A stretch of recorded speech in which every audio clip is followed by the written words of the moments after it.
25절 읽습니다. 시작. 여호수아가 그들에게 이르되 두려워하지 말며 놀라지 말라 강하고 담대하라.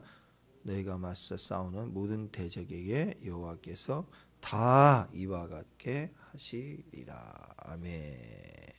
축복합니다. 자, 이 대적 다섯 대적들이 뭉쳐와서 도망가지만 칼로 쳐 죽이는 자들보다 우박이 떨어지죠. 우박이 떨어져서 우박으로 맞아 죽은 사람이 많았다. 우박 맞아서 죽나요? 우박. 그러니까 우박이 굉장히 컸겠죠. 컸겠죠. 한 골프공 정도만 해도 아마 죽을 수 있을 것 같아요. 제가 옛날 군생활 할 때 6월 달이에요. 6월 달 근무 쓰는데 갑자기 흐리더니 모자에 헬멧 있잖아요.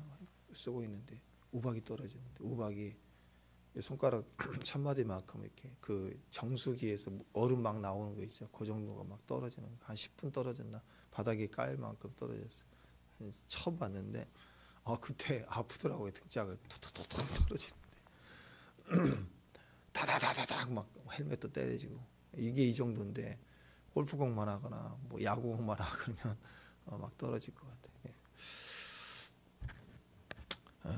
뭐 하여튼 우박이 떨어지는데 뭐 좀 머리가 큰 사람은 뭐 축구공 하는 게 떨어졌겠죠. 그래서 뭐를 때려서 골 때려서 죽었지 않을까.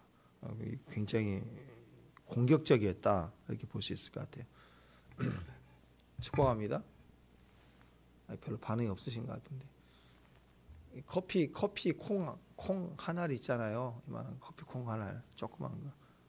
낙현 집사님 커피 콩 한 알 하나 그걸 원빈이라 그러잖아요. 안 웃으시네. 원빈이라 그러잖아요. 그걸 보고 그런 거 맞아가지고는 안 죽고 아주 야구공만한 게 날라왔나. 그래서 딱 맞아서 아프다 그게 아니라 죽었대요. 아프다가 아니라 죽었대요. 어마어마한 일들이 일어났다. 그러니까 이 전쟁은 누구 전쟁이냐? 하나님의 전쟁이죠. 하나님이 그들을 치셨다. 우리 칼날로 이겼다고 막 까불지 말라 이거야. 우리 칼 들고 창 들고 방패 들고 설쳐도 하나님이 찌시니까 이기는 거죠. 그죠? 우리가 현장에서 좀 뛰었다고 막 내 자랑하고 내가 이겼다고 그럴 게 아니라 그렇죠. 내가 왕년에 뭐 이랬다 그 얘기 한 번이지 두 번 세 번 하면 누가 좋아해요? 아무도 안 좋아하죠. 그런데 그 전쟁에 하나님이 이와 같이 행하셨다. 그럼 또 얼마나 그게 자랑이 되고 기쁨이 되고 그죠? 다른 사람에게도 힘을 주고 용기를 줄 수 있잖아요. 그래서 하나님의 역사를 계속 말할수록 내가 또 사는 거예요. 더 살고 남을 살리는 거고. 근데 내가 왕년에 뭐 했다. 그거 하나 아무리 울고 봐야 그거 누가 좋아해? 다 싫어해요. 그거 별로 좋아하지도 않고. 그래서 여러분 죽을 때까지 우리 삶 속에 역사하시는 하나님 또 하나님이 행하신 일들을 기대하고 기도하고 그것을 갖다가 자꾸 증거할 수 있어야 됩니다. 우리 삶의 그 얘기예요. 온통 우리 삶의 추억이 다 하나님 증거할 수 있고 하나님 얘기할 수 있고 그럴 때 우리가 다 같이 살게 되는 것입니다. 그러니까 이 특징이 뭐예요? 이 16절부터 쭉 나와 있는 오늘 내용이 다섯 왕들의 목을 밟아 죽이는 건데 영적 의미는 뭘까요? 그러니까 하나님보다 높아진 것들은 다 밟아 죽이는 거예요. 그리고 하나님보다 더 똑똑한 자들, 내가 더 똑똑하다 했던 자들이 결국 자기 무덤으로 찾아 들어가죠. 그죠? 다섯 왕이 뭉쳐서 거기에 들어가서 숨은다고 숨었는데 그게 무덤이에요. 덮어놨다가 꺼내놓고 나중에 죽여서 다시 거기다 집어넣어 주잖아요. 자기 무덤을 찾아간 거예요. 자기의 최고의 지략과 판단과 옳다라고 생각하는 걸 따라 움직이는 교만한 자들은 결국 밀어내서 자기 안전지대라고 선택한 곳에 들어가서 거기서 빠져나오지 못하는 거예요. 거기서 그냥 끌려 나와 죽고 다시 들어가 매장된다. 그게 인생이 그래요. 다 자기 옳은 대로 끝까지 움직이면 어떻게 되겠어요? 결국 우리는 거기서 망하게 된다. 이 다섯 왕의 의미가 결국 교만이죠. 교만. 교만함은요, 그 목을 밟아 낮춰라. 목을 발로 밟으라. 영적 의미에서 목이 뭐예요? 교만이죠. 교만이 곧은 목, 겸손이부터 곧은 목, 뻣뻣한 목, 목이 곧은 백성. 꺾일 줄 모르는, 숙일 줄 모르는 이 교만이라고 얘기합니다. 그래서 이 교만함을 꺾어야 돼요. 그래서 발로 밟으라. 뭐들을 목을 밟아라. 허리를 밟아라가 아니라. 자, 그러니까 생각해 보세요. 이 5개국이 연합을 했습니다. 그러니까 야, 5 나라가 연합해서 온다. 그러면 겁나죠. 일단은 야, 어떻게 5 나라가 연합해서 오냐. 5대 1이네. 아, 겁난다. 일단 그렇게 생각을 하잖아요. 그러니까 5 나라 왕이 연합해서 함께 쳐들어왔다. 그러면 일단 우리는 겁나네. 이렇게 생각을 한다고. 큰일 났다. 이렇게 생각을 합니다. 근데 하나님 관점에서 보면 이거 하나씩 잡으러 가면 5번 싸워야 되는데 한꺼번에 몰려오니까 한 번의 전쟁으로 5명 다 죽이네. 그렇죠? 하나님 관점에서 보면 위기가 기회예요. 발상전환을 해야 돼요. 바뀌는 거예요. 하나씩 치고 또 하나씩 치고 그중에서 또 하나가 또 도망가면 잡으러 가야 되잖아요. 얼마나 힘들어요. 근데 알아서 몰려와서 한꺼번에 처리를 합니다. 그러니까 5개국이 연합을 했다. 야, 이거 얼마나 큰일이냐. 이렇게 보지 말고 하나님 관점에서 보면 이것도 하나님께서 한꺼번에 저 5명 다 작살내려고 이렇게 지들끼리 연합해서 오는구나. 그렇게 생각하면 돼. 우리와 함께 하시는 하나님이 위대하시니 뭐가 두려워요? 5명이든 500명이든 5,000명의 나라 사람이 모여오든 아무런 걱정이 없이 한꺼번에 처리되는 거 아니겠습니까?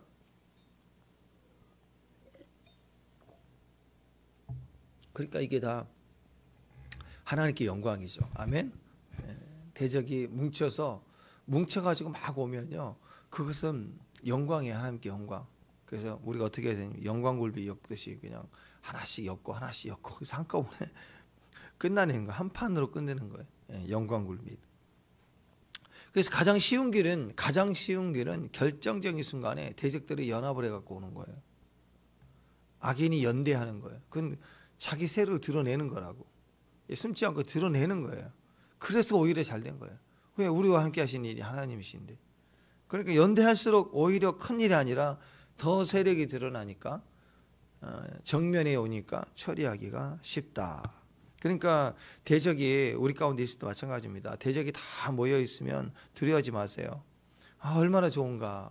그죠? 대적이 뭉쳐 있으니까 한 판에 해결할 수 있잖아요. 대적들이 몰려온다. 저들이 악인의 연대를 한다. 그럴 때는 야, 이거 두려워하지 않는 이게 참 좋은 일이구나. 얼마나 좋아요. 그죠? 그렇게 생각해요. 또 골리앗이 크잖아요. 막 3m 가까이 됐다.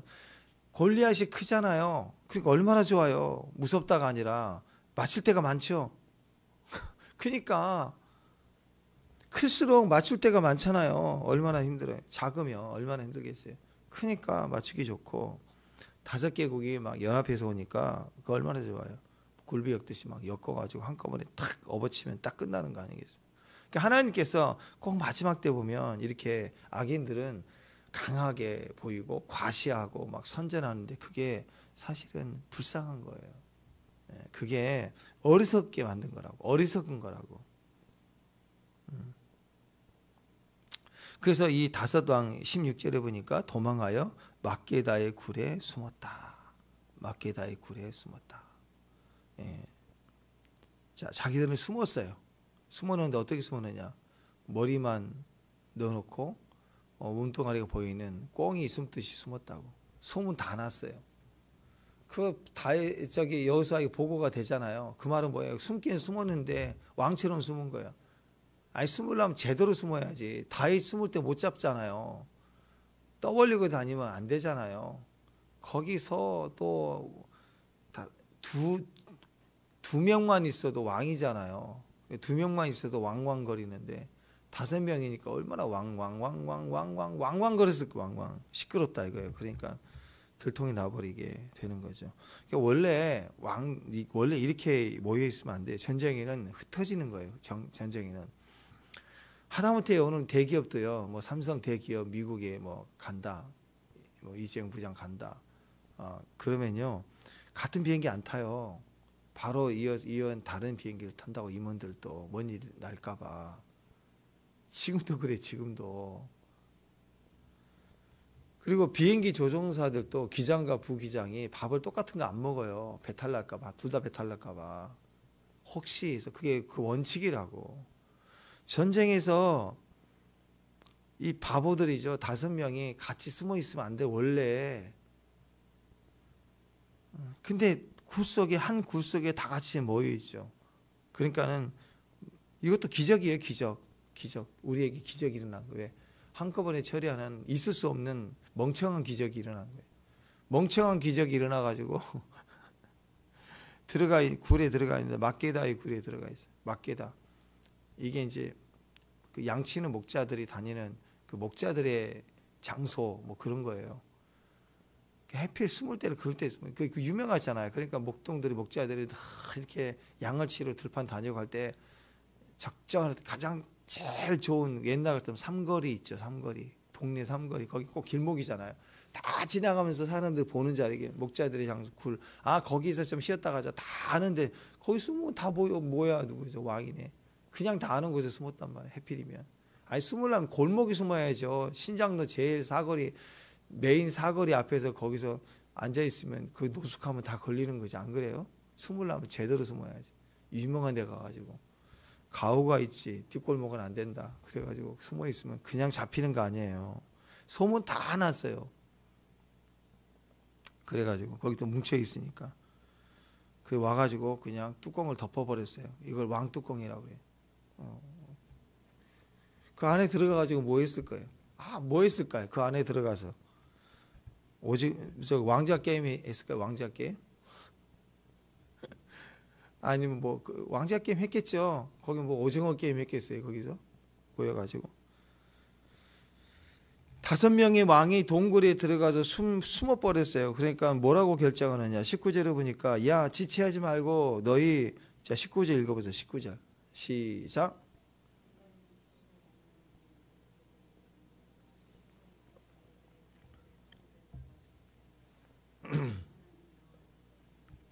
넘겨주셨느니라 하고자.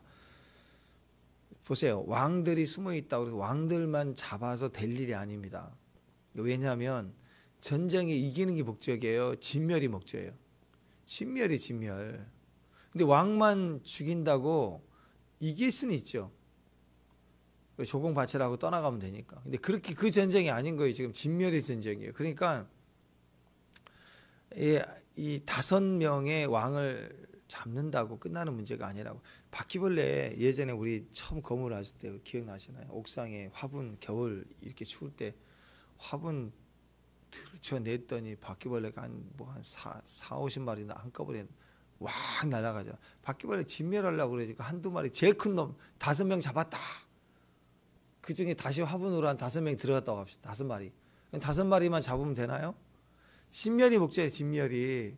전쟁이 진멸 전쟁이라고. 그러니까 어떻게 해야 돼요? 이 5 왕을 당장 죽이는 게 중요한 게 아니에요. 거기다 딱 집어넣어 놓고 그리고 문 닫아버렸어요. 왕뚜껑 해가지고 딱 덮어놓고 그 다음에 추격하는 거예요. 나머지 군사들이 성 안으로 들어가 버리면 성 밖의 싸움하고 성 안의 싸움 또 달라요. 진멸이 또 어려울 수 있어요. 복잡해지기 시작한다고. 그러니까 이 급할 때 우박 맞고 쓰러지고 도망가고 있을 때 왕들을 일단 당장 죽여서 처리하는 것보다 야 뚜껑 덮어. 그리고 나서 그들이 그 성으로 들어가서 저항하기 전에 빨리 처리하라. 그래가지고 신속히 가서 뒤쫓아가서 막 처리하고 소수의 몇몇 사람들만 이제 왕으로 성으로 들어갔다. 완전히 진멸했습니다. 그 다음에 돌아와서 병사들을 처리한 다음에 돌아와서 이제 5 왕을 처리했다. 이게 3분 골드 타임이죠. 컵라면 3분 딱 뜸들여놔야 돼요. 그 빨리 그러면 설리고서 안 돼요. 딱 덮어놓고 군사들아 지켜라 하고 나서 처리하고 와서 뚜껑 열었더니 이제 잘 익었다.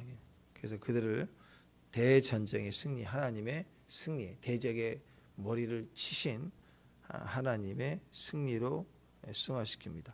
그러니까 우리가 일 처리할 때 꼭 눈앞에 당장 큰 거 그게 중요한 게 아니라고, 우선순위가 중요해요. 우선순위를 아는 것, 그 지혜예요. 저 여러분의 우선순위가 뭐예요? 하나님이잖아요. 하나님. 예배잖아요. 그게 첫 번째잖아요. 첫 단추잖아요. 전쟁일지라도 예배로 가야죠. 그죠? 그 첫 번째 우선순위를 알고 그것의 첫 단추가 꿰지니까 눈앞에 대적의 왕 5명 빨리 처리하자. 그게 당장 중요한 게 아니라는 걸 빨리 아는 거예요.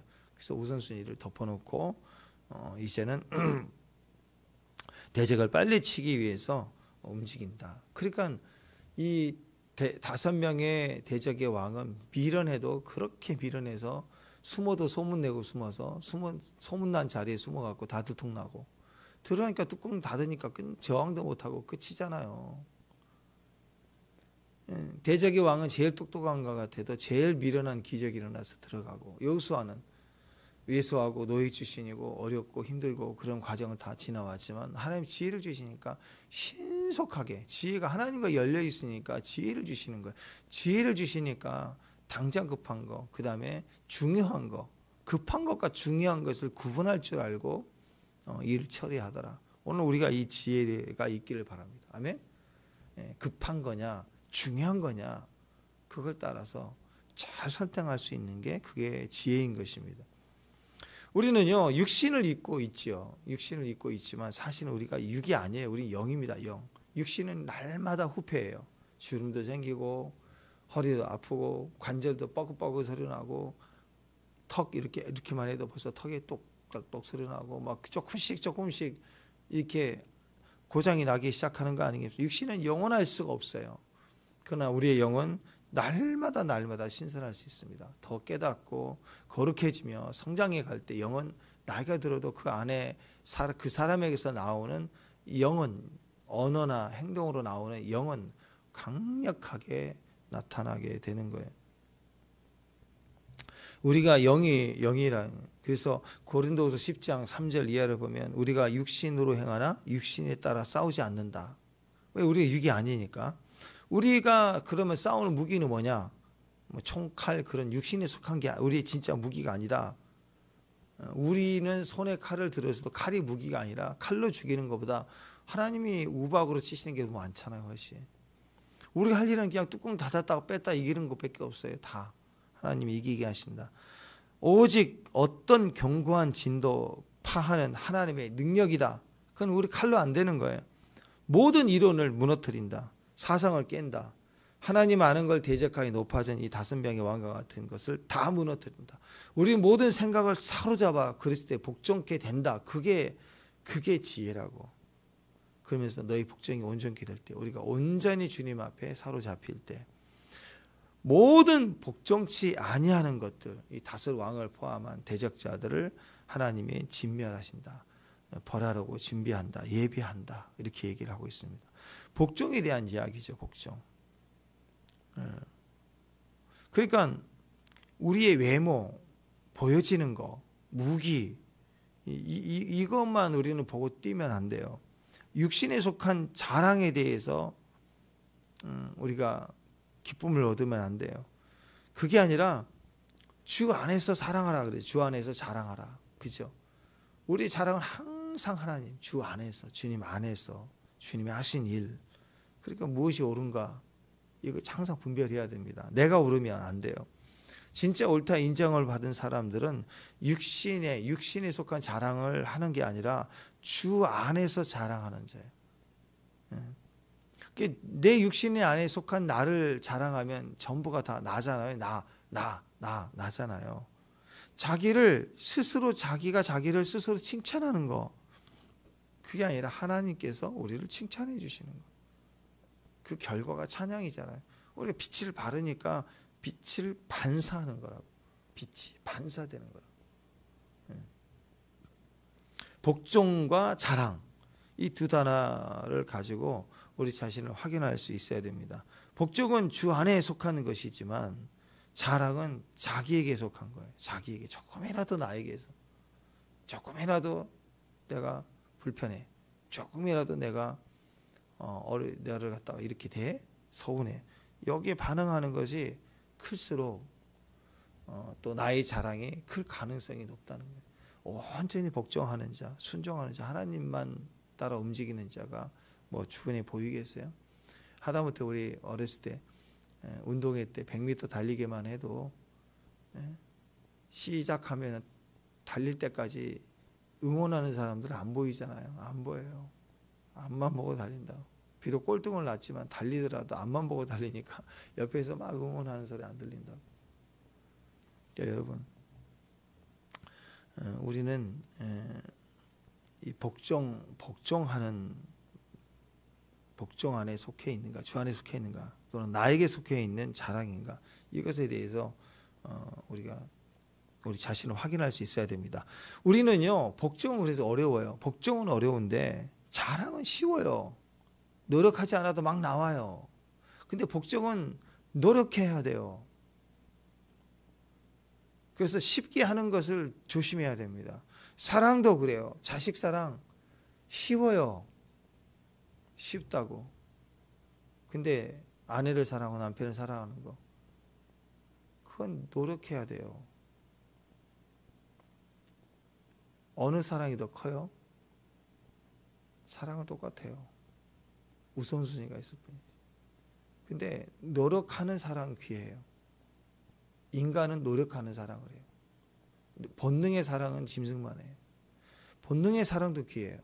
근데 나이가 들수록 본능으로 가면 안 돼요. 노력해야 돼요.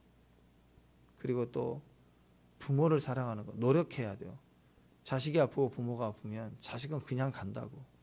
근데 부모는 시간 내야 되고 그리고 움직여야 된다고. 부모님이 병원에 입원하면 오남매가 와도 말이 많아요. 부모가 아픈데 말이 많아요? 자식이 아프면 말이 필요 없어요. 뛰는 거죠. 부모가 아프면 자식들이 말이 많다고 이러자 저러자.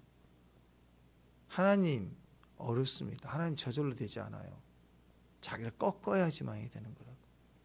그래서 복종된 사랑이 큰 거예요. 그래서 자꾸 사랑의 방향은 위쪽으로 가야 돼. 위쪽. 나의 권위와 나의 위치에서 위쪽으로 올라가야 돼. 근데 밑으로는 본능이라고. 그냥 돼요. 그냥. 그 노력 안 해도 되는 거예요.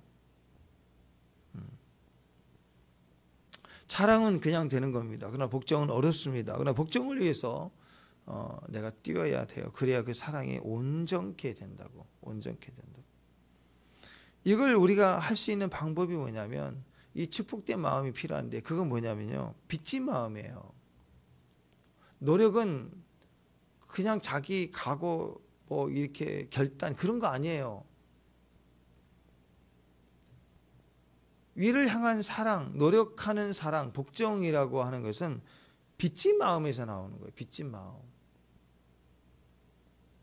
빚진 마음으로 살면 본능으로 그냥 사랑하는 것보다 훨씬 강력합니다. 그리고 더 쉬워요. 본능은 그냥 되는 것 같잖아요. 근데 강하질 않아요.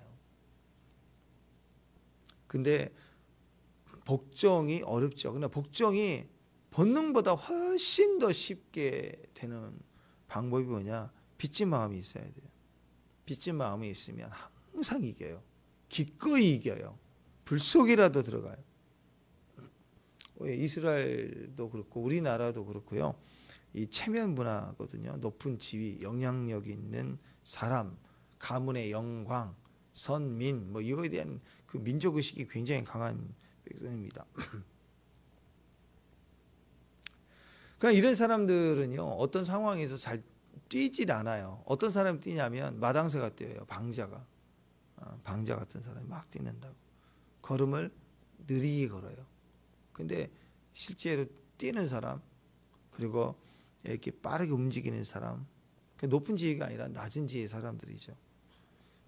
탕자의 아버지 굉장히 부자이죠. 정도 많고 자벌 송아지도 많고 그 높은 지위에 있는 그런 모습을 보여주죠. 근데 아들이 돌아오는 것을 보니까 아버지가 뛰어요. 다른 목적이 생각이 안 나. 오직 아들만 바라보는 거예요. 그래서 사랑을 막 뛰게 해요. 이 아들은 빚진 마음이에요. 죄송해요. 그러니까 이후에 이 아들은 아버지의 사랑을 깊이 알고 뛰는 자가 되겠죠. 달라진다고. 그 큰 아들은 뛰질 않죠. 원망과 불평을 하고.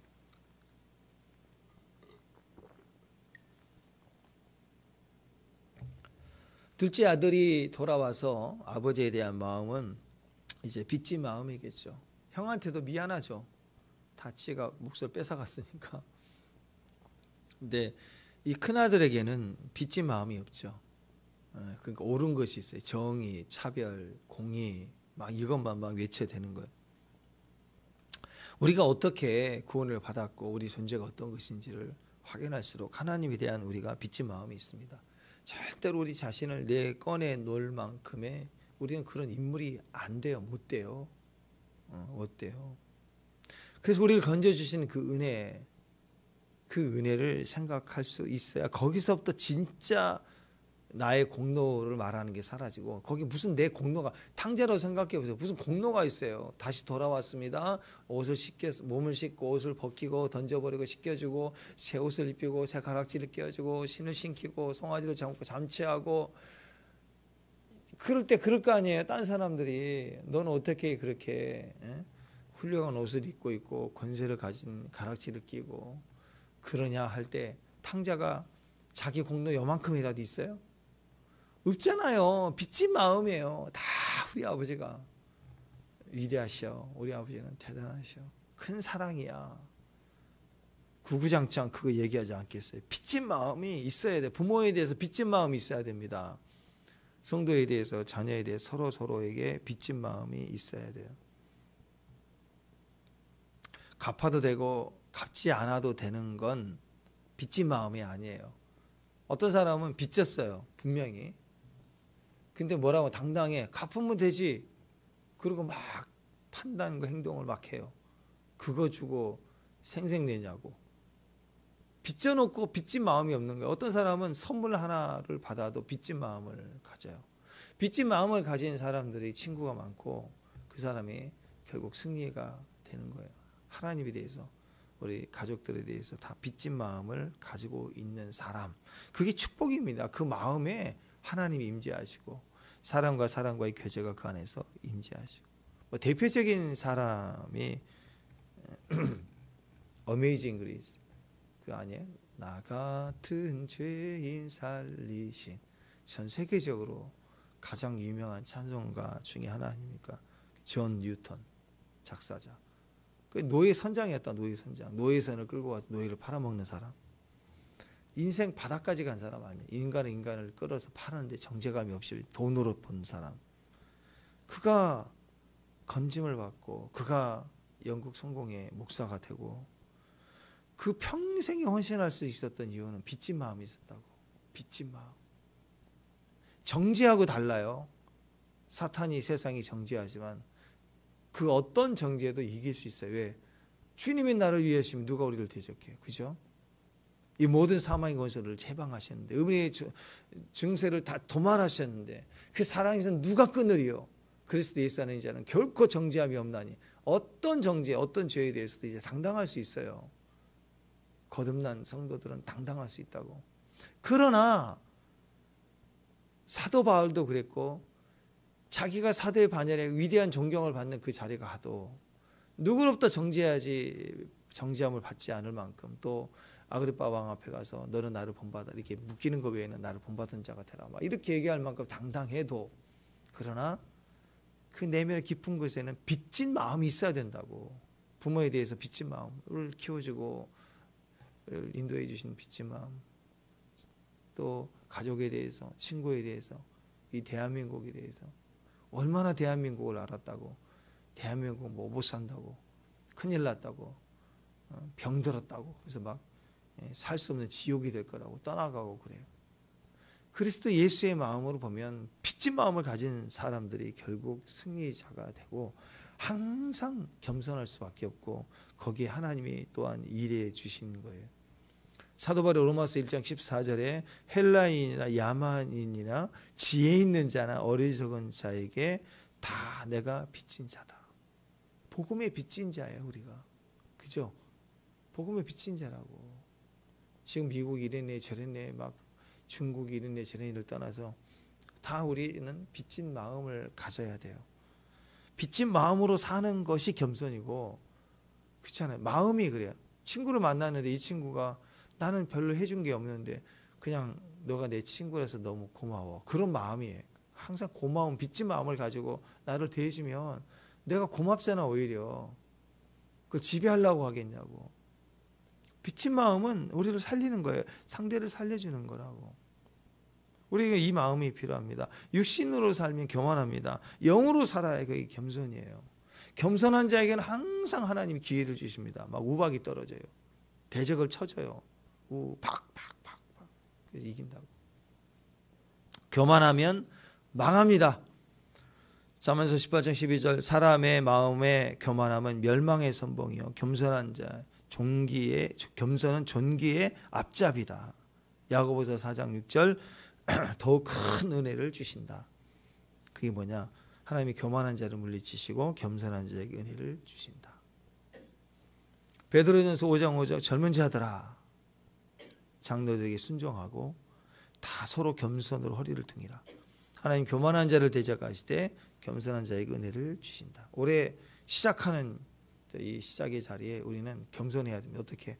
말씀으로 우리 띠를 띠고 허리를 동하고, 그리고 관계 속에 또 연장자들 장로들에 대해서 항상 겸손해야 돼요. 겸손. 빚진 마음이 있어야 된다. 부모 없이 우리가 된다고요. 이 나라에 열심히 뛰었던 믿음의 선배들, 교회들, 전통적인 교회들, 교회 없어서 됐냐고. 그분들은 대가 지불하고 교회를 세웠는데, 그렇다고 지금 신앙이 이러네 저러네 맞지 않네 맞네 할 수가 없는 거라고. 빚진 마음이 필요합니다. 그럴 때 하나님께서 우리에게 은혜를 주시고 길을 열어주신다고요. 하나님 없이 최고의 자리까지 간 사람이 이 5명의 왕 아니에요. 그리고 결국 자기 옳은 대로 그 중에 5명이 동굴에 가는데 한 놈이라도 난 안 가. 이건 아니잖아. 그러지 않잖아요. 그러니까 똑똑이들은 모여서 똑부러지게 얘기를 해봐야 한꺼번에 들어가서 한꺼번에 멸망당하는 거죠. 그게 자기 무덤인지도 모르고 들어간다는 거예요. 이게 사람이 똑똑이의 어리석음이 그와 같다. 그러니까 우리가 매 순간 하나님을 인정해야 돼요. 매 순간 하나님의 뜻을 들으려고 하고 겸손해야 됩니다.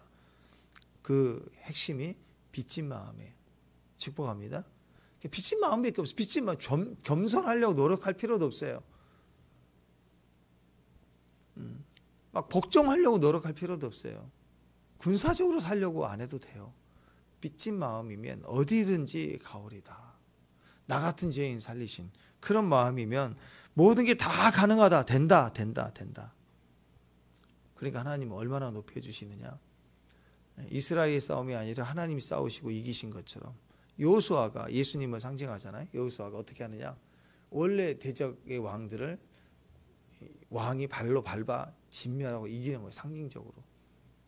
근데 어떻게 하느냐. 여호수아가 이겨놓고 여호수아가 발로 밟지 않고 그의 부하들로 발을 밟아라 하고 부하들로 이기. 이게 예수님의 우리에게 보여진 모습이에요. 예수님 십자가에서 다 이기셨어요. 할렐루야. 다 정복과 뱀의 대가리를 깨뜨렸다고. 그러면서 우리에게 뭘 하고 하느냐. 이제는 너희들의 발로 밟는 것을 내게 주리라. 너희 발등상 되게 한다. 우리 저번에 했죠. 내 우편에 앉아있으라. 내가 다 이긴다. 너희는 뭐하라? 발로 밟으면 돼. 아니 가서 손으로 무기 들고 싸워서 진멸하는 건 어렵지만 내가 다 이겼어.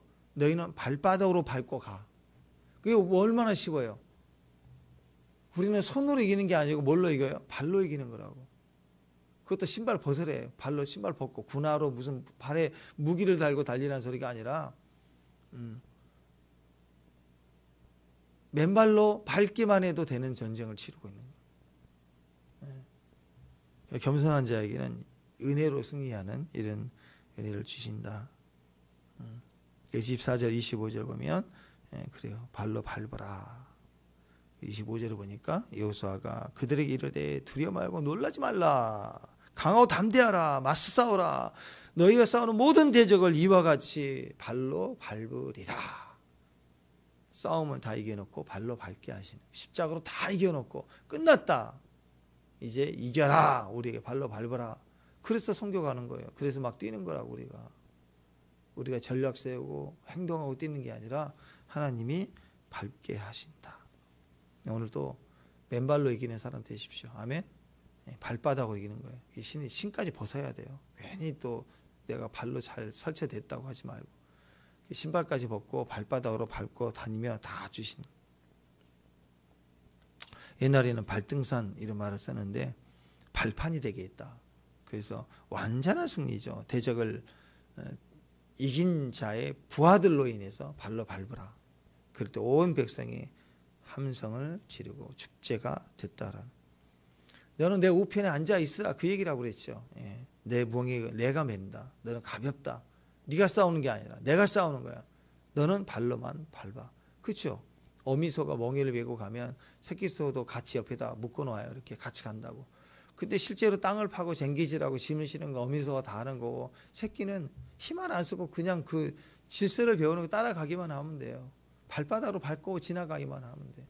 새끼소가 할 수 있는 거 발바닥으로 밟고 지나가는 거예요. 그 어미와 같이 묶여서 붙어 있으면 되는 거예요. 같이. 어미소가 그런 거예요. 새끼소가 송아지한테 너는 내 우편에 앉아 있으라. 그러면서 가잖아요. 끝난 겁니다. 하나님이 다 이루신다. 이기려고 하지 말고 붙어 있으면 됩니다. 그냥 발바닥으로 밟고 지나가면 된다. 새끼 때는 모르지만 잘하면 알죠. 이게 하나님의 은혜다. 그래서 빚진 마음이면 돼요. 빚진 마음. 오늘 그 마음으로 대승리를 누리는 귀한 정도 되시길 바랍니다. 기도하겠습니다. 하나님 우리의 베푸신 은혜의 자리에 그 사랑의 충만함이 오늘 우리에게 빚진 마음으로 겸손케 하시고 또 주를 따라 순종해 나갈 때 지혜가 되셔서 온 땅을 다스리는 주님의 은혜를 입게 하옵소서. 우리가 아니라 주님의 행하심을 따라 사는 주님의 승리 가운데 지금 영광하는 겸손한 자 되게 하옵소서. 예수님의 이름으로 기도합니다.